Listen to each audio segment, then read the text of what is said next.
this collaboration possible.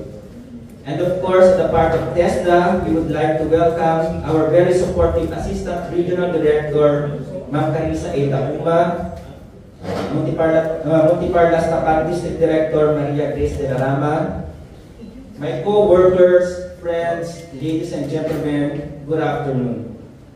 Today's MOA signing formalizes a shared commitment to improve skills training by integrating industry-grade tools and technologies into our programs. Through the generosity and support of TCL Sun Inc., we have able to establish the TESDA TCL Center here at RTC NCR, an initiative that brings us closer to our vision of producing highly skilled, job-ready Filipino workers.